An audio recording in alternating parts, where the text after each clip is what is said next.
Greetings and salutations, YouTube. This is your friendly neighborhood armchair philosopher.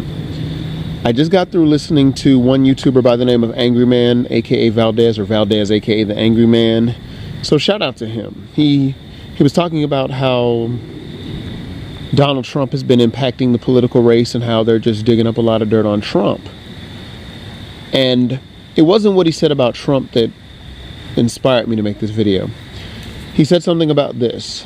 How many feel that black people feel that Barack Obama didn't help the black community, but he did a lot for the LGBT community and the Hispanic community. And one of the things that the Angry Man brought up was the fact that the Hispanic community and the gay, lesbian, bisexual, transgender community, they contributed to his campaigns. They supported him financially. And when Valdez said that, that triggered something in my mind, because there was a saying that was said by a respected elder when I was during my time in the Fahami movement. And one of the things he said was, he would say, money is the key to the earthly kingdom and prayer is the key to the heavenly one. So I think too often we as black people do focus too much on the heavenly kingdom or the ether or the mystical magical and not the practical down on earth things. We don't really support anything black. For example, we support, but our support is more symbolic. It's not actual support. It's not me putting my money where my mouth is. And I think collectively we as black people refuse to put our money where our mouths are. This is why I find that when it comes to black businesses, for example, we don't really support, or we don't really go to the places to spend the money. We'll travel half, and I'm guilty of this. And when I say we, again, I'm saying me, because I'm guilty of this as well. And they say many black-owned and operated businesses fail because there's a lack of support. No one's putting money into it. Everyone's like, hey, man, there's a black business, but nobody actually goes and patronizes said business. And sometimes I think with black people, we're too much on some free 99 stuff, if you know what I mean. We either want the hookup, the discount, or we want you to just give it to us out of the goodness of your heart.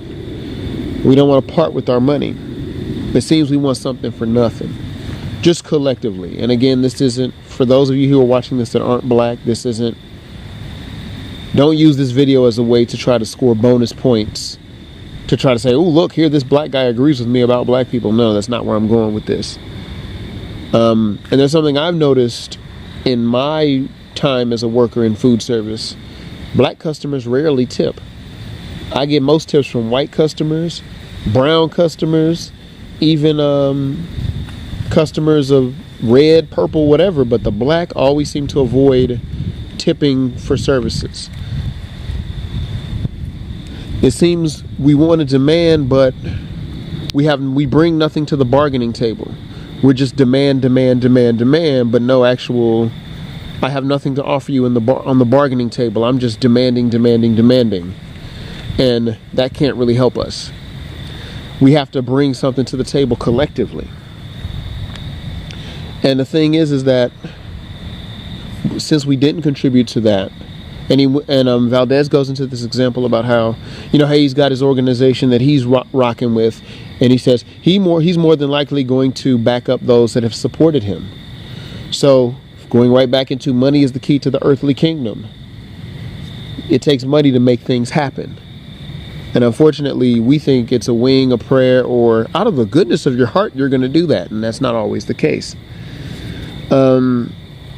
Another thing he mentioned, and I have to 100% co-sign, high five, amen, backslap, is we will be the first ones to go to the hair care store run by the Asians to get the new weave and the yaki, what they call the yaki hair. We'll be the first ones to cop the J's from Champs and Finish Line, but we'll be broke while we do it. But we can't support something that's going to enhance us, collectively. Whether it be a school or businesses or buying some land or even, dare I say it, contributing to a politician where they're going to have to us being their constituency, they're going to have to do things and make moves to help us out. But we don't think like that. And other groups seem to do so. And of course, to their benefit, they're succeeding, and to our detriment, we're failing and falling behind. So this is just me kind of saying, like, thank you for the inspiration, Mr. Angry Man. Thank you for bringing that to light. Because I think one of our problems as black people is we're looking for Black Superman, the Black Justice League, to come in and swoop and save us all. And that's not going to happen. It's going to happen when we collectively pool our resources together and get over our trust issues with one another and just make moves that can benefit the black collective. And then maybe eventually we can become a community and then maybe have a chance to thrive in this society. Those are my 2 cents. But what do you think about that? What do you think about support, whether metaphorical or actually financial? Which will get you better? Which will help you out the most? Or am I just talking crazy? Well, leave your feedback, rate, comment. Thank you. Peace.